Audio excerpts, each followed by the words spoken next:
दोस्तों, अगर आप भी ऋषभ पंत को एक ताबड़तोड़ बल्लेबाज मानते हैं तो हमारी इस वीडियो को लाइक जरूर कीजिएगा।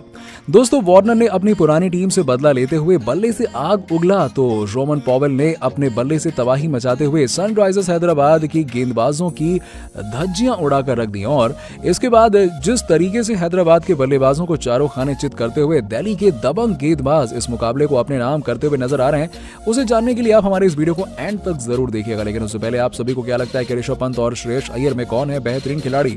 इस बात का जवाब हमें नीचे कमेंट बॉक्स में जरूर दीजिएगा। दोस्तों, जब हैदराबाद के कैप्टन केन विलियमसन ने टॉस जीता था तब उनके अंदर ये बिल्कुल भी ख्याल नहीं आया होगा कि उनके गेंदबाजों के साथ आज दिल्ली के दबंग बल्लेबाज क्या करने वाले हैं।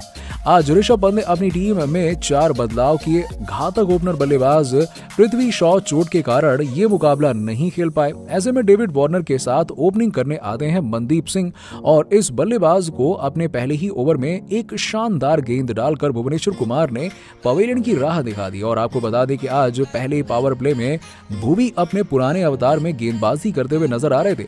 उन्होंने शुरुआत में अपने 2 ओवर में केवल 1 रन देकर मनदीप सिंह का विकेट लिया और बावजूद इसके डेविड वार्नर और मिशेल मार्श ने पहले पावर प्ले में खतरनाक बल्लेबाजी कर रहे थे। और अब ऐसा लग रहा था कि इस मुकाबले में भी मार्श बल्ले से तूफान मचाएंगे और तब उनके ही हमवतन खिलाड़ी एबोट ने कॉटन बोल्ड करते हुए उनको पवेलियन की राह दिखा दी। और दोस्तों, यदि आप सोच रहे हैं कि विकेट गिरने के बाद दिल्ली की रफ्तार धीमी हो जाएगी तो आप यहां बिल्कुल गलत हैं। इसके बाद अगले ही ओवर में कार्तिक त्यागी को अपना टारगेट बनाते हुए डेविड वार्नर ने तबाही मचाना शुरू कर दिया। कार्तिक त्यागी पर 2 शानदार चौके लगाकर वार्नर ने पहले पावर प्ले में दिल्ली को 50 रन के पार पहुंचा दिया और इसी मुकाबले में डेविड वार्नर ने अपने T20 करियर का 400वां छक्का पूरा किया। जी हां, ऐसे ही मार्करम आपको बता दें कि 8वें ओवर में गेंदबाजी करने आए उनकी 5वीं गेंद पर शानदार छक्का लगाते हुए वार्नर ने ये उपलब्धि हासिल की और इसके बाद आने वाला था पंत का स्थान। जी हां, श्रेयस गोपाल पर निशाना साधते हुए ऋषभ पंत ने उनकी टीम के गेंदों पर 3 छक्के लगाए और गोपाल को समझ नहीं आ रहा था कि वो पंत को गेंद डालें तो डालेगा। जी हां, और उनकी अगली गेंद पर भी एक चौका लगाते हुए ऋषभ पंत रुकने का नाम नहीं ले रहे थे। लेकिन इसी ओवर की आखिरी गेंद पर दिल्ली के कप्तान अनलकी साबित हुए और एक फुल टॉस गेंद पर अपना विकेट गंवा बैठे। और जब पंत आउट हुए तब ऐसा लगा कि दिल्ली की पारी लड़खड़ा जाएगी, लेकिन यहां ऐसा होता हुआ दिखा नहीं। कैरेबियन पावर, जी हां, अब सबको लगा कि ऋषभ पंत ललित यादव को भेजेंगे, लेकिन कप्तान ने आज धोनी की याद दिलाते हुए बल्लेबाजी क्रम में बदलाव किया और बल्लेबाजी करने के लिए भेजा ताकतवर बल्लेबाज रोमन पॉवेल को।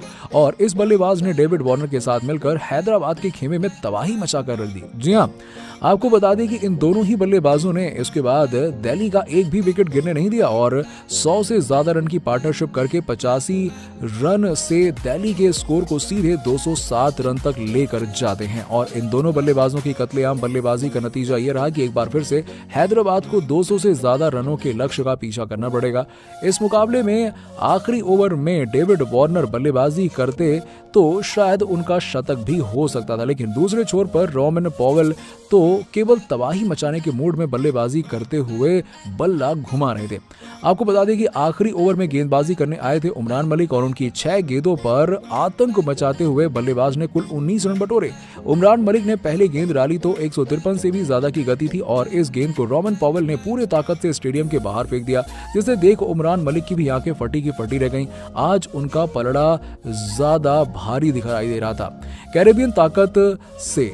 जी हां, और यही नहीं दोस्तों, इसी ओवर में उमरान मलिक ने IPL इतिहास की दूसरी सबसे तेज गेंद डाली। जी हां, उन्होंने अपने ओवर की चौथी गेंद 157 से ज्यादा की गति से फेंकी और इस गेंद पर बल्लेबाज को डरना चाहिए था, तो इसका उल्टा वो बिना डरे, यानी कि रोमन पॉवेल ने बिना डरे उसे बाउंड्री की राह दिखा दी और डबल स्पीड से। और इसी तरीके से पॉवेल ने केवल 35 गेंदों में ही ताबड़तोड़ 67 रन बनाए और उन्होंने अपनी पारी में 3 चौके और 6 गगनचुंबी छक्के भी लगाए। और वहीं डेविड वार्नर ने 58 गेंदों पर 52 रनों की लाजवाब पारी खेली।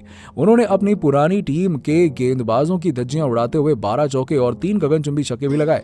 और वहीं हैदराबाद की तरफ से 1 विकेट भुवनेश्वर कुमार को मिला, तो वहीं एक सफलता सीन एबोट के हाथ में लगी।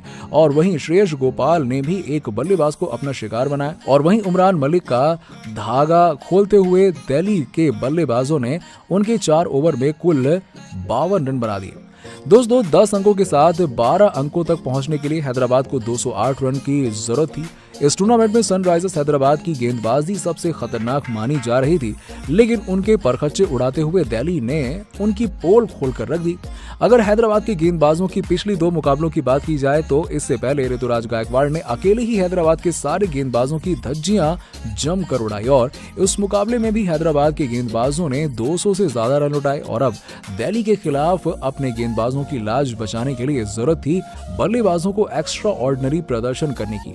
लेकिन पहले पावर प्ले में ही सनराइजर्स हैदराबाद ने अपने दोनों ओपनर गंवा दिए। जी हां, एक चौका लगाने के बाद अभिषेक शर्मा खलील अहमद की गेंद पर आउट हो जाते हैं, तो वहीं इसके बाद कैप्टन केन विलियमसन भी एनरिक नॉर्जिया की सुपर फास्ट डिलीवरी का शिकार होते हैं। जी हां, जिस गेंद पर विलियमसन आउट होते हैं वो गेंद की गति 154 से ज्यादा की थी और दोस्तों इस मुकाबले में दोनों ही तरफ से सुपर फास्ट गेंदबाजी देखने को मिली। एक तरफ जहां उमरान मलिक हैदराबाद के रफ्तार के सौदागर बने थे, तो वहीं दिल्ली की तरफ से एनरिक नॉर्जे। दोस्तों पहले पावर प्ले के निराशाजनक प्रदर्शन के बाद उम्मीद थी कि राहुल त्रिपाठी और एडम मार्करम हैदराबाद की पारी को आगे लेकर जाएंगे, लेकिन 18 गेंदों में 22 रन बनाकर त्रिपाठी भी सनराइजर्स हैदराबाद का साथ छोड़ जाते हैं और उनको मिचेल मार्श अपना शिकार बना दें। अब 7 गेंदों में 36 रन पर ही हैदराबाद अपने 3 विकेट गंवा चुकी थी और यहां से 78 गेंदों में जीत के लिए जरूरी 172 रन बनाने थे। ऐसे में दिल्ली की जीत की संभावनाएं काफी ज्यादा थी। तो दोस्तों आपको क्या मानना है कि दिल्ली प्ले ऑफ के लिए क्वालिफाई कर पाएगी या फिर नहीं? नीचे में कमेंट बॉक्स में जवाब जरूर दीजिएगा और ऐसी ही खबरों के लिए सब्सक्राइब कीजिए हमारे यूट्यूब चैनल को। धन्यवाद।